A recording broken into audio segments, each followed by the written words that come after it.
Merci, monsieur le recteur. J'espère ne pas vous décevoir parce que j'écoute depuis ce matin ce qui se dit et j'ai pensé que madame Desbrosses s'était trompée d'intervenant en me contactant. Donc, à la fin, j'ai eu le sentiment peut-être qu'on allait se comprendre. Alors, je vais probablement au départ vous paraître un peu en décalage. Ne craignez rien, on va finir par parler de la même chose. J'ai énormément apprécié la présentation que Mme Desbrosses a fait de cet ensemble de sigles. Vous savez, il faut très bien les connaître pour arriver à dire en même temps PSAD, GPDS, voilà. Moi, je ne parle pas de ça du tout. Du tout. Je vais reprendre un petit peu le fil de ce qui s'est dit ce matin. Donc, on a entendu parler de structure, de dispositif, voire de professionnalité. Moi, je ne suis qu'une pédagogue. Alors, je ne suis pas n'importe quel pédagogue, je suis l'adjointe du doyen de l'inspection générale, c'est-à-dire je suis vice-doyenne de l'inspection générale. Mais mon métier c'est l'enseignement. Et ma particularité, je suis spécialiste d'une question: pourquoi les élèves n'arrivent-ils pas à apprendre ? Voilà comment j'ai croisé un jour le décrochage. Dans le film, et puis ensuite dans les deux témoignages que nous avons entendu ce qui se passe après. Et moi, je voudrais vous parler de ce qui se passe avant. C'est-à-dire que, et ça a été redit ensuite, il y a bien des dispositifs après, il y a des classes relais, et il y a des milliers et des milliers de classes, des milliers et des milliers et des milliers de cours dans lesquels l'école fait décrocher. C'est le message que j'ai apporté. Ça n'est pas un message facile à porter parce que je fais partie de cette institution, c'est mon métier. Et quand je dis que les professeurs, sans qu'aucun ne le veuille, que les professeurs font décrocher, je ne peux me dire à moi qu'une chose: ils font ce que nous leur avons appris à faire, peut-être ce que je leur ai appris à faire, parce que j'ai écrit des programmes, par exemple, j'ai beaucoup pesé sur des formations. Donc finalement, je ne peux que me regarder moi-même dans ce qui se passe au cœur de la classe. Je reprendrai dans une de vos interventions, vous avez dit souvent c'est par engagement personnel qu'on est sur ce domaine du décrochage, et je porte avec d'autres de mes collègues un discours qui justement va dans votre sens. Je pense que c'est la mission des enseignants et que c'est un geste métier, et je milite pour que, au fur et à mesure, on ne pense pas que il y a le collègue sympathique ou le collègue qui, dans sa famille, a été touché par le décrochage. Alors forcément, lui, il fait attention au décrochage, pendant que tout le monde continue à faire comme si de rien n'était. Donc effectivement, vous avez présenté ce plan très important, vous avez appelé ça la mécanique communautaire, le Fonds social européen. C'est formidable qu'on en soit là, et en même temps, pour moi, c'était un grand moment de désespoir quand j'ai vu arriver ce fonds. Je vais vous expliquer pourquoi. Et je peux vous dire pourquoi, parce que je l'ai dit à la ministre. Ne pensez pas qu'un inspecteur général parle à la ministre si souvent que ça, hein. C'est rare même. Au mois de janvier, Madame le ministre vient nous saluer, c'était les vœux de l'inspection générale, et elle nous dit: voilà, pour le décrochage, ça y est, on a tout fait. Parce qu'on avait obtenu effectivement ces fonds très importants, parce que la France a été élue à un projet qui s'appelle Projet TITA, parce que tout ce qu'on a vu se mettre en place, effectivement, c'était elle qui l'avait porté. Et moi, j'ai eu le rôle de lui dire: bien, Madame le ministre, selon moi, rien n'a commencé. C'est pas facile de dire ça à un ministre, surtout le jour des vœux. Et la ministre m'a parfaitement entendu.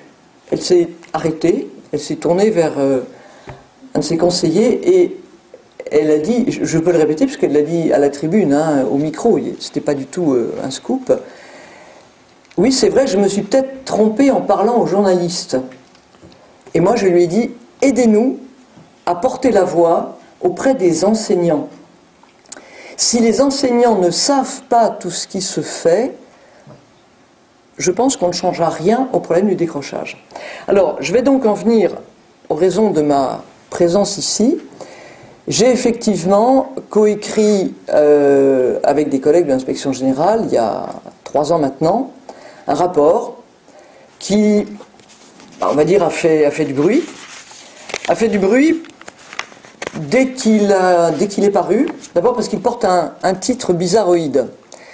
Vous savez, quand l'inspection générale reçoit une commande du ministre, la commande c'était lutte contre l'absentéisme et prévention du décrochage. Et normalement, on aurait dû écrire un rapport qui se serait appelé lutte contre l'absentéisme et prévention du décrochage. Et notre rapport ne s'appelle pas du tout comme ça. Je vais me permettre de citer son titre parce que je crois que ça vaut une petite explication. Je suis littéraire au départ, hein, donc forcément je suis déformé par mon métier. Le rapport s'appelle « Agir contre le décrochage », c'est-à-dire on commence par un verbe. Je vous explique pourquoi ce verbe.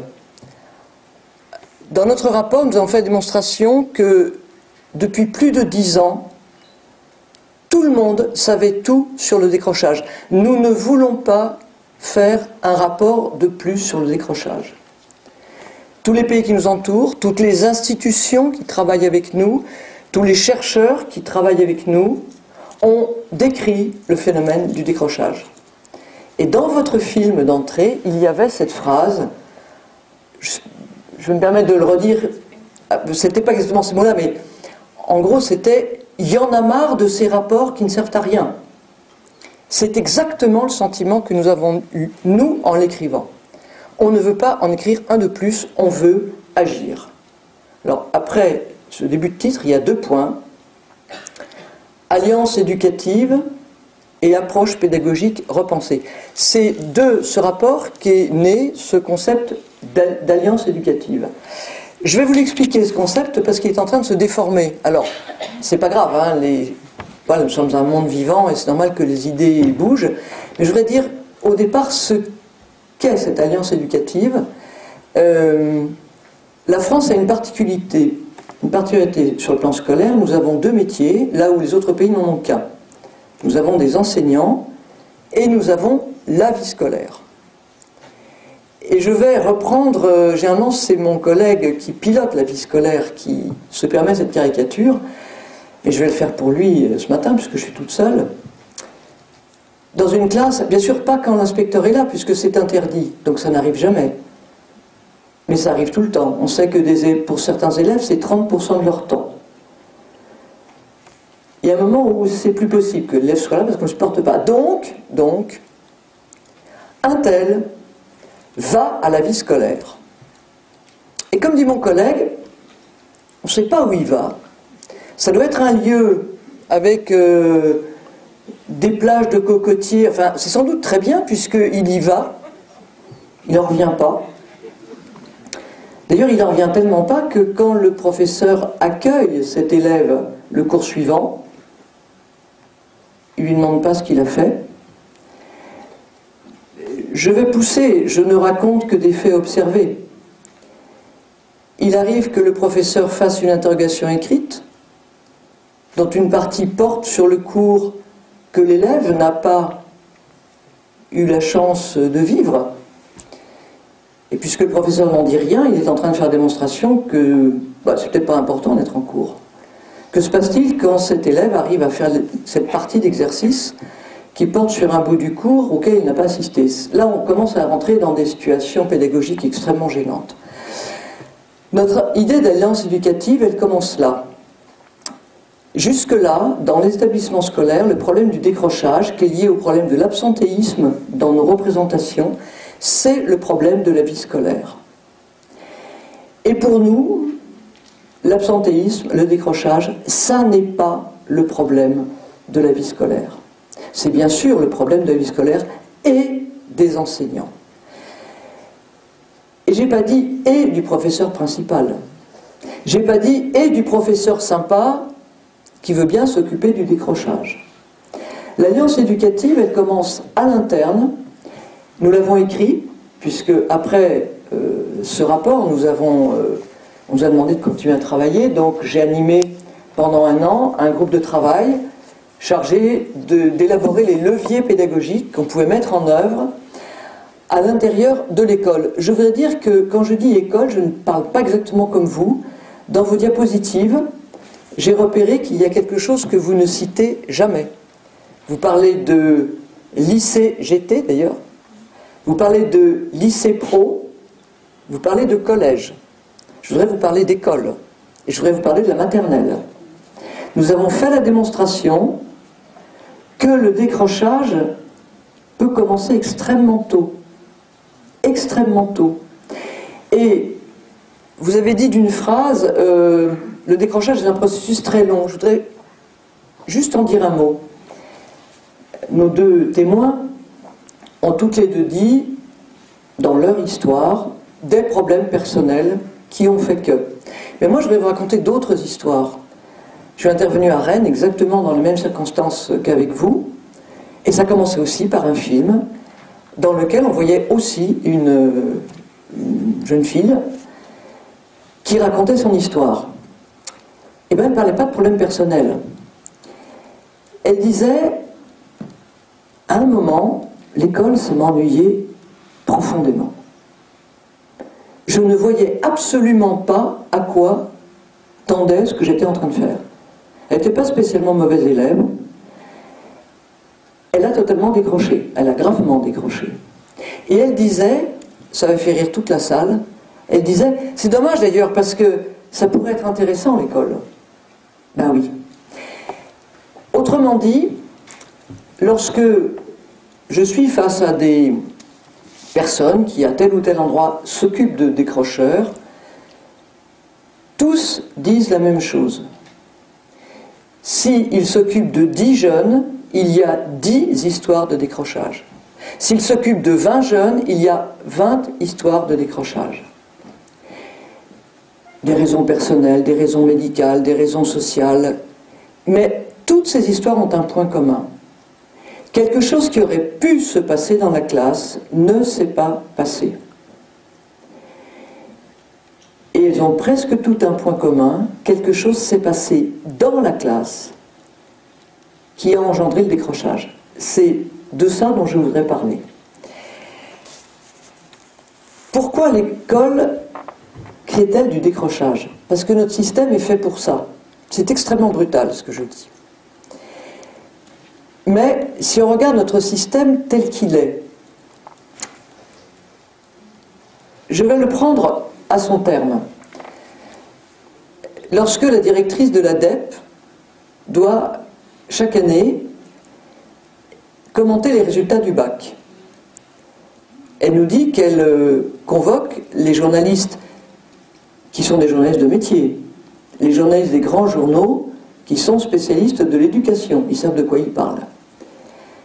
Elle leur consacre 2 heures, elle leur donne un beau petit déjeuner, enfin elle les soigne. Pourquoi le fait-elle? Elle nous dit, si jamais je m'y prends mal, je sais que le titre de la presse dans tous les journaux le lendemain sera le niveau des reçus, le nombre de reçus au bac augmente, 2 points, le niveau baisse. C'est un réflexe français. Le succès des uns n'est garanti que par l'échec des autres. Personne ne le pense comme ça. Mais c'est bien ce que l'opinion dit plus ou moins explicitement. Comment écrit-on un programme? Pas ceux du collège qu'on est en train d'écrire, mais ceux d'avant. J'en ai écrit, d'autres en ont écrit, on a tous fait la même chose. On regarde vers le haut, et le haut en France, c'est les classes préparatoires. Et on décline depuis le haut, c'est-à-dire on part de que faut-il qu'un élève ait appris pour qu'il ait un bac S, bien sûr, les autres on n'en parle pas. enfin peut-être un peu ES, hein, mais à peine. Avec la mention très bien pour aller dans les grandes prépas. Et puis on va décliner. On va décliner, heureusement il y avait à peu près une barrière, il est dangereux que cette barrière saute, même si nous avons voulu la faire sauter. On s'arrêtait à la 6e. Mais par exemple, je ne sais pas combien il y a d'enseignants dans la salle. Tout enseignant, un jour, a fait ce que j'ai fait moi-même, qui est par exemple de donner comme premier devoir en seconde à ses élèves en français un exercice du bac. C'est-à-dire que je prends un élève qui a un mois de sa classe de seconde, et il me paraît naturel, pour l'entraîner, de lui donner ce qu'il sera peut-être capable de faire à la fin de l'année suivante. Ça ne choque personne. Notre système, on l'a vécu en tant qu'élève, donc ça nous paraît naturel. C'est aussi en France qu'on a ce verbe qui ne se conjugue que chez nous, comme ça. Les élèves, on ne les oriente pas. Ils sont orientés. Tous les élèves qui vous disent « j'ai été orienté ». Je ne sais pas si vous avez déjà rencontré un élève qui vous dit « je me suis orienté ». Généralement, celui-là, c'est l'élève, c'est notre enfant. Hein. Je dis c'est l'élève Camif. Voilà, on voit très bien ce que c'est. Hein. Celui-là, chez nous, il n'y a pas de problème. Les autres, ils ont été orientés. Alors, pourquoi je vous parle de l'école et d'un processus qui est très long? Je voudrais que tous les enseignants, avec moi, commencent par prendre conscience des discours que l'école porte. Et je rappelle que je suis dans cette école, je les ai portés. Le sentiment de décrochage, il peut commencer très tôt quand un professeur des écoles dit « Ce matin, on va faire quelque chose qui va vous passionner. » Oui, ben il y en a un que ça ne passionne pas. Il n'a pas les mots pour le dire. Et il ne décroche pas encore, avec ses pieds, il reste là. Mais dans sa tête commence à se construire que l'école, elle est faite pour les autres, mais pas pour lui. On continue, on continue. Quel élève n'a pas entendu dire un jour, pour peu qu'il ne soit pas très scolaire, si tu continues comme ça, tu vas finir au LP. Puis 2 ans après, on dit, tu sais, tu vas construire ton projet personnel, on va t'aider à comprendre que le LP, c'est très bien. Il n'est pas idiot, l'élève. Hein. Ça fait un certain temps qu'il l'entend. Et puis après, nous, l'institution, on ira voir dans les LP qu'il y a des décrocheurs et on dira, bah oui, c'est embêtant, forcément qu'il y a des décrocheurs en LP puisqu'on fait tout pour qu'ils arrivent là. Vous voyez, c'est compliqué. C'est compliqué de regarder notre système. C'est très brutal ce que je suis en train de dire. Hein. Mais regardez quelque chose, ou écoutez un discours encore plus fréquent. Aujourd'hui, on va faire des travaux de groupe. Ça veut dire quoi quand on fait des travaux de groupe pour tout élève? Ben, on peut leur donner tous les noms qu'on veut. Hein. Le groupe des faibles, il sait très bien qui est le groupe des faibles. Et généralement, quand on le fait, on oublie une dimension. Qu'est-ce qui est le plus important pour un élève? Ben, je suis désolé, c'est pas nous. C'est la relation qu'il vit avec les pairs. C'est un adolescent qui est en train de se construire dans sa personnalité, dans son individualité. Et c'est pas forcément une bonne chose de le distinguer par rapport à ses pairs. Quand nous travaillons avec nos collègues étrangers, ils nous demandent pourquoi en France nous rendons les notes comme ça. Vous êtes déjà demandé pourquoi en France on rend les notes comme ça? Vous allez me dire, mais comment on rend les notes comme ça en France? Ben, ça nous paraît tellement naturel parce qu'on l'a toujours fait que je donne un devoir à des élèves et puis un jour devant la classe je dis je vais rendre les copies. Et j'ai beau prendre par ordre alphabétique ou par le début ou par la fin, les notes sont publiques. Et pourquoi dans les autres pays, il y a des pays où les notes ne sont pas publiques? Je vous mime une scène qui ne peut pas arriver chez nous. C'est dans le système anglo-saxon. Le professeur rend le devoir à un élève dans son bureau.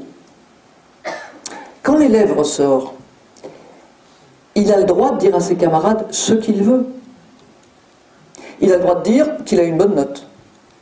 Il a le droit de dire même pas peur.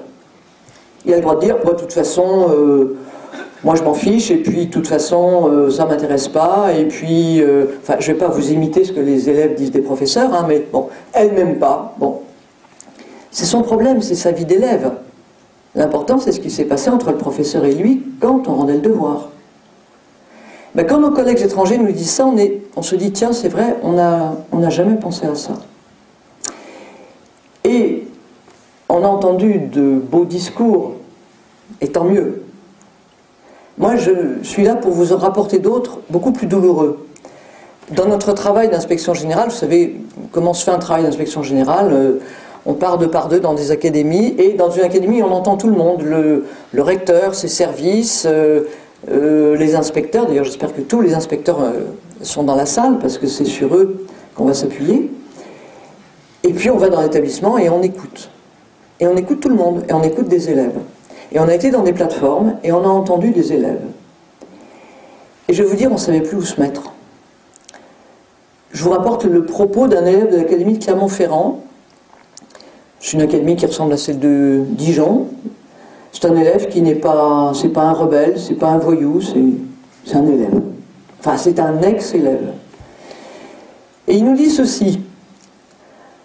Moi, mes professeurs, ils me disaient, tu sais là, tu as une mauvaise note parce que tu n'as pas travaillé. Mais on a confiance en toi, tu t'y mets et tu auras la moyenne. Et moi, je savais que je travaillais et j'en ai eu marre qu'on me tape sur la tête. Quand on entend un élève comme ça, je ne peux pas ne pas me souvenir que je suis professeur. J'ai été professeur. Et on se dit, comment notre école qu'on aime bien, dans notre école, il n'y a que des enseignants qui veulent bien faire. Comment arrive-t-on à créer ce genre de situation qui fait que les élèves, par exemple, qu'on a rencontrés nous disent, ou c'est plutôt les responsables des plateformes qui nous le disent, quand on leur propose quelque chose, ils nous répondent, on veut bien aller partout, mais ne parlez plus d'école. Comment arrive-t-on à créer ce rejet absolu de l'école? Ça veut dire une grande souffrance. Et cette souffrance, on n'arrive pas bien à la voir. Alors je suis en train de vous parler de qui là? Je suis en train de vous parler en termes de chiffres. Le nombre de décrocheurs rapporté au nombre d'établissements en France, en moyenne ça fait 2 décrocheurs par établissement. C'est-à-dire rien du tout. Et là vous seriez en train de vous dire, à quoi ça sert le discours qu'elle nous tient, c'est peanuts. Pourquoi vouloir mobiliser toute l'institution scolaire pour 2 élèves par lieu de décrochage? Alors d'abord, si vous vous occupez de décrocheurs, vous savez bien que ce n'est pas 2. C'est plus que ça. Mais la moyenne, ça ne nous sert à rien. Pourquoi ce fonds social européen a-t-il été débloqué? Parce que vous le savez aussi bien que moi, le décrochage, c'est un phénomène qui est un drame pour la personne qui le vit, qui est un drame pour sa famille, qui peut être un drame pour ses professeurs d'ailleurs, et qui a un coût social et économique absolument faramineux. Je ne suis pas spécialiste des chiffres, donc je laisserai d'autres les dire, mais c'est en milliards d'euros que ça se chiffre. Autrement dit, dans le groupe de travail dans lequel nous étions, j'ai proposé une idée simple. Et si tout cet argent et toute cette énergie d'enseignement que l'on dépense après pour faire raccrocher les élèves, on faisait en sorte de les dépenser avant, pour faire en sorte qu'ils ne décrochent pas. C'est une idée simple, et je l'ai bien vendue parce que c'est une idée qui coûte pas cher. Vraiment pas cher. Hein. Ça suppose de la formation, et je voudrais en dire un mot. J'ai déjà eu le début de cette discussion avec Carole Desbrosses dans sa voiture, donc je continue. La formation, je voudrais vous alerter contre la formation aux outils. Quand des équipes commencent à se mettre dans cette réflexion, ils se disent il faudrait qu'on soit formé à la conduite d'entretien. Oui, mais on n'est pas psy. Il y a des psys pour ça. Hein, et on ne va pas faire le métier de quelqu'un d'autre. Il faudrait que je sois formé à la détection des signes. Mais on a un métier, on est professeur. Et si on est professeur, on doit savoir parler à un élève. Je ne suis pas sûr qu'on ait besoin d'une formation à l'entretien, à la conduite d'entretien. Je ne suis pas sûr que j'ai besoin d'une formation au repérage. C'est qui l'élève qui est en train de décrocher dans ma classe? Vous connaissez aussi bien que moi. Quand on est professeur, dès qu'on a l'œil attiré, ça peut être celui qui vraiment me fait tellement suer que ça va mal finir entre lui et moi. Vous le connaissez celui-là, c'est celui qu'on met dehors à un moment. Je sais, on n'a pas le droit. Et ça n'empêche que pour que la classe continue, ça devient totalement insupportable. Et bien cet élève est en train de nous dire quelque chose. Alors, je peux l'envoyer à la vie scolaire, mais ça n'empêche que je continue à être responsable de lui pédagogiquement. Qu'il soit dans ma classe ou hors de ma classe, c'est mon élève. Et sa progression, c'est de ma responsabilité. Alors plutôt que de l'envoyer sous les cocotiers bronzés, je peux l'envoyer sous les cocotiers faire quelque chose d'intelligent. Pas forcément un travail où on punit. Mais un travail, par exemple, on a imaginé deux modèles. On peut le décliner facilement. Dans tout l'établissement, il y a des ordinateurs, il y a des didacticiels, il y a de quoi faire des recherches. Mettre l'élève en situation de faire une recherche dont il pourra parler en revenant dans le cours. Peut-être faut-il le valoriser, l'aider à revenir dans le cours. Ou bien, si c'est ce dont cet élève a besoin, il y a une recherche ou un travail qui va l'amener à se dire à un moment, je suis bien malin, moi, essayer de faire ça tout seul, alors que les autres, ils sont 23 en train de le faire avec le professeur. C'est une situation pédagogique. En tout cas, je ne peux pas faire comme s'il n'existait pas pour moi. C'est important. Cet élève, je ne le supporte plus, il ne me supporte plus. Ou cet élève, d'un seul coup, ses résultats baissent. Ou cet élève, il y a quelqu'un qui le sait dans l'établissement, c'est l'infirmière. L'infirmière, elle sait que cet élève, il n'est pas absent n'importe quel jour, il est absent le mardi matin. Il est absent pas à n'importe quelle heure. Il a mal au ventre à 10 heures. Toutes les infirmières savent ça. On ne va pas leur demander de trahir un secret professionnel.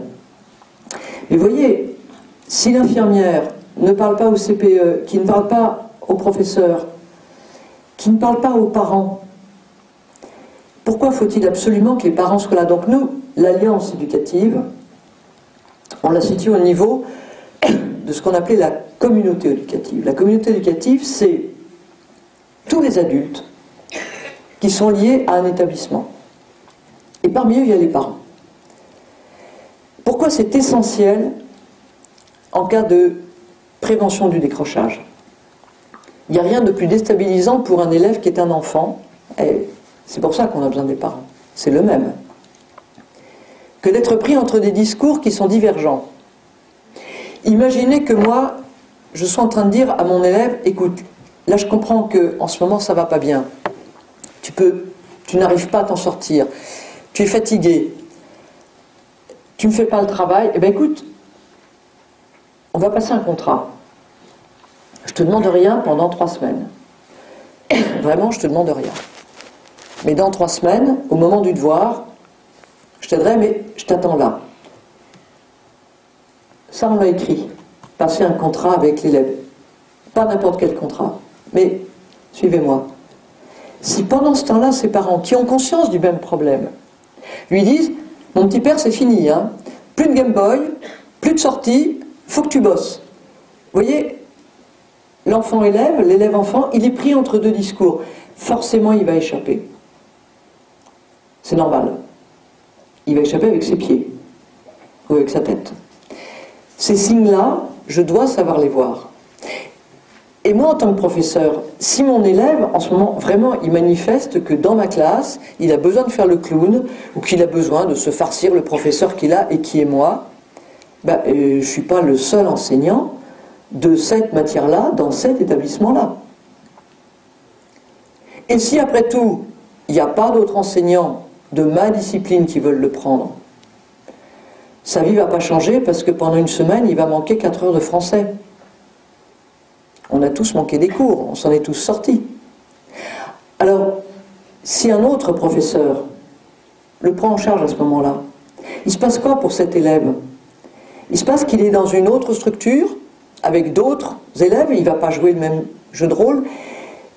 Il se passe qu'on s'intéresse à lui. Un élève qui décroche, c'est un élève qui a le sentiment qu'il n'existe pas. Et je rapporterai les derniers propos qu'on a entendus à l'Inspection Générale. C'est un collègue qui vient de rendre un rapport. Il était chargé d'un rapport sur les 3e prépa pro. Vous voyez ce que c'est les 3e prépa pro. Et il nous a rapporté ceci. Il avait rencontré des élèves dans l'Académie de Nantes qui lui disaient qu'ils étaient très contents d'être dans la 3e prépa pro. Et qui disaient, nous on est très contents parce que les professeurs, ils s'occupent de nous, ils nous écoutent. Mais on se pose une question, pourquoi l'an dernier ils n'étaient pas comme ça?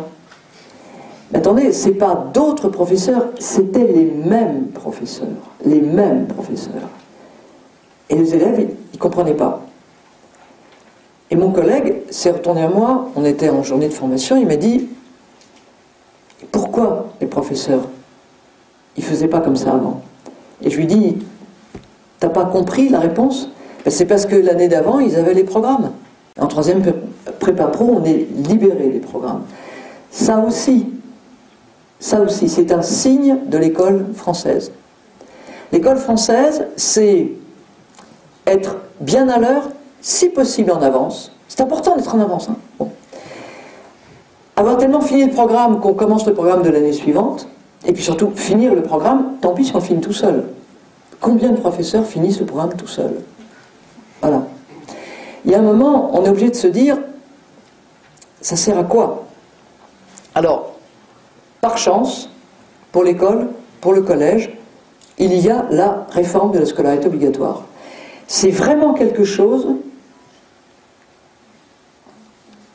qui peut permettre de faire bouger l'école, à condition qu'on n'ait pas le sentiment qu'on a eu ce matin, pendant que je vous écoutais, qu'il y aurait tout ce que vous avez dit, les réseaux focaux, les plateformes, les cellules les groupes dans un collège, dans une école, dans un lycée qui ne bougerait pas. C'est le système qui doit se préoccuper du décrochage. Sachez que la France se situe très bien par rapport à ce problème du décrochage. Lorsque les pays européens ont choisi de travailler ensemble, dans la conférence de Bologne, ils ont décrété qu'ils allaient tous faire un effort pour atteindre 12% de décrocheurs. Au moment où cette décision a été prise, la France était déjà un peu en dessous. Et elle a continué à baisser. Donc, on n'a pas du tout à rougir de ce qu'on fait. On s'occupe assez bien de nos décrocheurs. Mais on ne peut pas s'en contenter. On ne peut pas admettre qu'un élève dise de son école « j'en avais marre qu'on me tape sur la tête ». Ça, c'est pas possible. C'est pas possible. Donc tant mieux si notre système, avec d'autres, est capable de raccrocher. Faisons en sorte, par la notation, par les discours qu'on tient, par la façon que nous avons nous-mêmes de nous considérer les uns les autres, de ne pas enclencher le processus de décrochage. Je donne un exemple à propos de cette façon que nous avons de nous considérer les uns les autres. J'avais été amené à aller observer comment fonctionnait quelque chose qui n'avait pas de nom, un dispositif totalement interne à un LP de l'Académie de Rennes, il se trouve à Saint-Malo, dans lequel un professeur, PLP Lettres Histoire, on lui avait donné un lieu, on lui avait donné du temps, et ce professeur, qui est une femme, elle prenait des élèves de telle ou telle classe dont on était en train de se dire ils sont en train de perdre pied. Et le proviseur pesait de tout son poids auprès des autres professeurs pour qu'un professeur de maths, de français, d'atelier ne dise pas à un moment « Attends, là tu ne le prends pas parce que là il y a un devoir et ça c'est important ». Ce qui est important pour un élève qui perd pied, c'est ce qu'on fait avec lui à ce moment-là. C'est pas sa moyenne.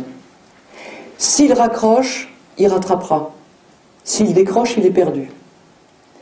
Autrement dit, s'il n'y a qu'une idée à retenir, et pour tout le système scolaire, c'est l'idée qu'on a développée dans notre rapport,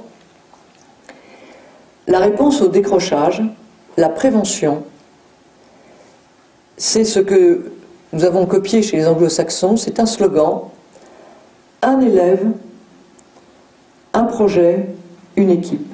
Un élève, ça veut dire quoi? C'est pas les élèves d'un collège ou d'un lycée, c'est pas les élèves de seconde ou de cinquième, c'est pas les élèves de la classe D ou X, c'est cet élève-là et c'est pas son voisin. Je vous ai dit, autant de décrocheurs, autant d'histoires de décrochage. Un élève. Un projet, parce que ça ne peut pas être le projet d'à côté. Il n'y a pas de kit, de boîte toute faite dans laquelle il rentre dans tel profil, on va lui faire faire telle chose. C'est le projet pour cet élève. Et l'équipe, ça c'est très compliqué à faire admettre dans le système français, c'est l'équipe des gens les mieux placés pour mener ce projet pour cet élève. Ce que je veux dire par là, quand on a commencé à réfléchir à ça ensemble, on se dit, dans cette équipe, il faut le CPE. Ben oui, mais si c'est avec le CPE que cet élève-là est en conflit, c'est pas la bonne personne. Il faudrait un professeur. Bien sûr, le professeur principal. Ben oui, mais si c'est moi, le professeur principal, professeur de français ou de maths, qui terrorise cet élève, c'est pas le bon professeur. Il faut un parent. Ben oui, mais si cet élève, justement, il est en train de perdre pied parce qu'il est en conflit avec ses parents, parce que ses parents divorcent. Il faut un personnel de direction, il faut un professeur, il faut un parent, il faut un personnel du médical ou du social, ceux qui sont faits pour ce projet-là et pour cet élève-là. Et il faut faire en sorte que pour cet élève-là, il n'ait qu'un référent. Ça, c'est essentiel. Il faut que cet élève existe pour une personne. Souvent, nous avons rencontré dans cette figure-là le chef d'établissement. Personne n'en a décidé pour lui. Nous avons rencontré dans des petits collèges des chefs d'établissement qui nous disaient, écoutez, je vais vous dire ce que je fais, mais bien sûr, je n'ai pas le droit de le faire. Alors, rassurez-vous, je téléphone à mon DAZEN avant et je le préviens. Et le DAZEN, il répond, très bien, vous m'avez prévenu, je vous couvre. Parce qu'il n'a pas le droit de le faire. C'est de dire à un élève, écoute, Mathieu, Thomas, Mohamed, la semaine prochaine, je ne t'attends pas. Je t'ai pris toute une série de rendez-vous. Lundi matin, tu es attendu là. Lundi après-midi, tu es attendu là. Mardi, tu vas à la piscine parce que tu as dit que le métier de maître nageur, ça pouvait t'intéresser. Tu vas passer le jour avec le maître nageur.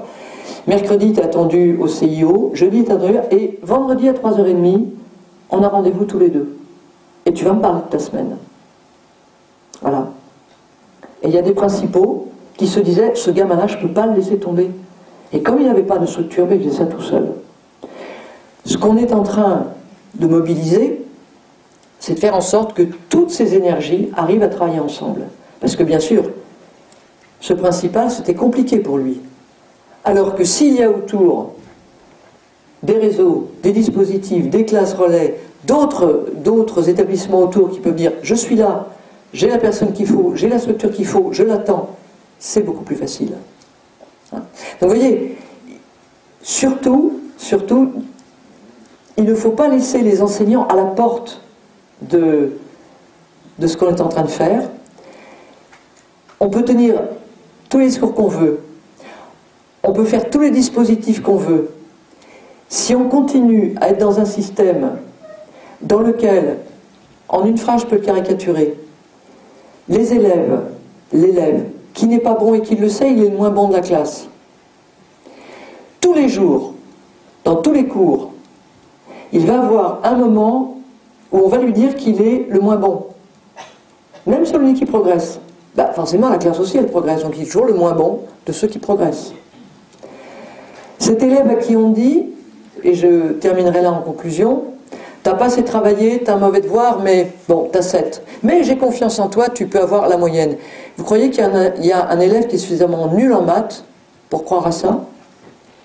Pour avoir la moyenne, il faut avoir 13 au prochain devoir. Vous voyez ce que c'est que passer de 7 à 13? Mais regardez ma main. Quand on a un système A, B, C, D, E, dans les pays étrangers, E, ça n'a qu'un sens. Devoir non rendu, travail non fait. Ça c'est E. Ça veut dire que devoir raté, hein, E, je l'élimine. Devoir raté, c'est la D.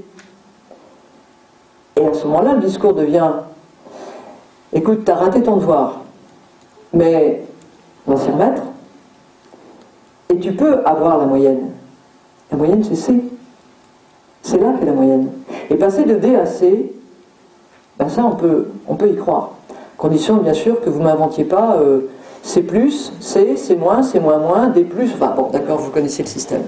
Voilà, c'est-à-dire que oui, on va faire bouger la notation, oui, on va reconnaître d'autres compétences que les compétences français et maths, ce qu'on appelle les compétences hypothético-déductives, les compétences que nous avons tous là. Je parle, il y a des tas de gens qui ne seraient pas rassurés de parler à la tribune. Vous m'écoutez, ça ne vous effraie pas, je vais m'arrêter, hein. Mais vous savez écouter quelqu'un pendant 45 minutes. Ben oui, mais il y a des gens qui ne savent pas. Ils ne sont pas plus idiots que nous, hein. Et je dirais même peut-être qu'ils ont des meilleurs salaires que nous. Ça n'empêche qu'ils n'ont pas les mêmes compétences que nous. Et notre système à nous, c'est ceux-là, on les envoie au bout, et les autres, on les trie. Il y a un socle, c'est nouveau.